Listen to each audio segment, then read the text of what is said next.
There are just 3 days left until Tuesday's midterm elections. Candidates are out in full swing today, all their supporters as well. And this outcome could tip the balance of power on Capitol Hill fully to the Republicans. Of course, they already have the House. Maybe they take the Senate.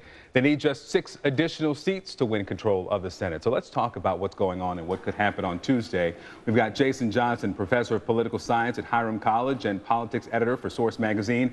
Also joining us, Blitz PAC chairwoman Amy Kremer. I want to start with both of you. Good to have you in studio. I love having you together and here. But I want to start with Senator Mary Landrieu in Louisiana and what you said about the president's poor ratings in Louisiana. She said this to NBC. Let's listen, talk on the other side.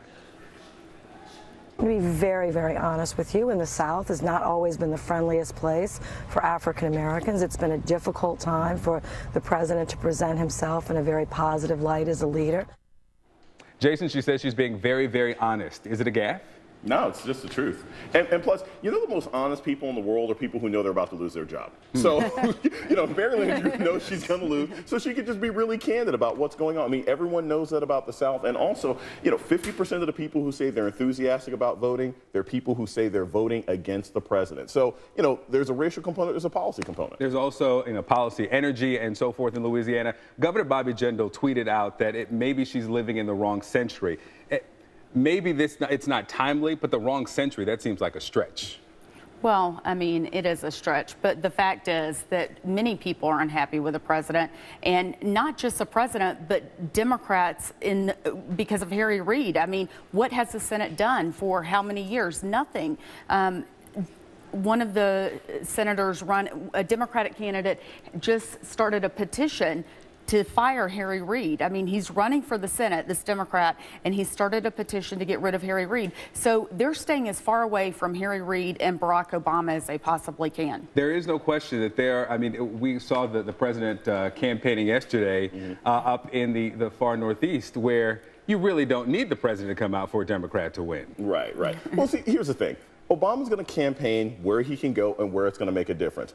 He's been calling, well, yeah, and where people want him, but he's been calling local radio stations here in Atlanta.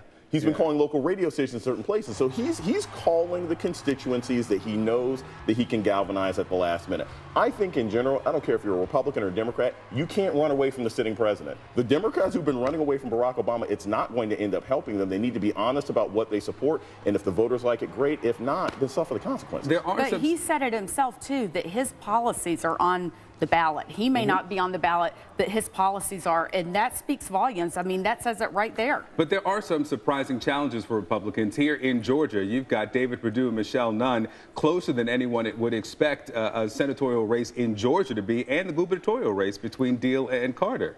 Why is it so difficult in Georgia for Republicans? Well, you know, I think that Michelle Nunn has the name identity because of her father being a former senator. But Deal, I mean, look at our unemployment rate. It's the highest in the nation. That's a huge problem. So, but all these races are close. You think Deal deserves to lose?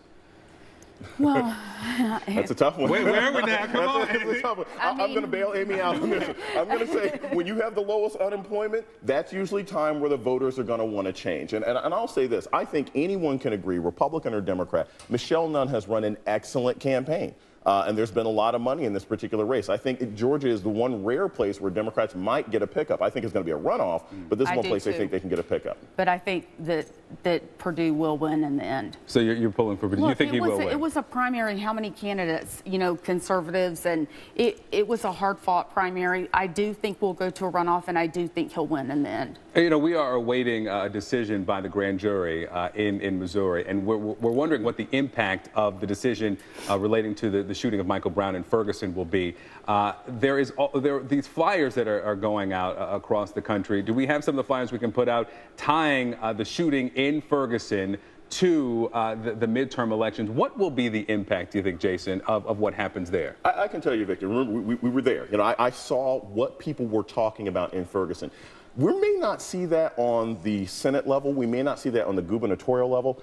I know people on the ground are voting locally because of what they saw with Mike Brown. Not just Mike Brown, but Trayvon Martin. You've got people who are like, I'm going to vote for sheriff this time. I'm going to vote for state senator. I'm going to find out who the local state's attorney is. So I think the bigger impact for a lot of these shootings and the activism from it is people voting on the ground and recognizing that down ballot races are just as important as the big ones at the top. Any impact, do you think, outside of that area?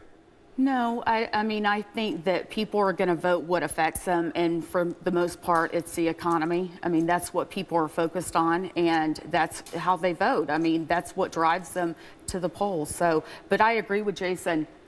Not only are people voting on a local level, but that's where we should be voting. Exactly. I mean, we focus so much on a federal level. Really, where it's at is on a local and state level. All right, Amy, Jason, thank you very much. Thank you. Hoping maybe even offline I get the answer to that deal question. All right, program.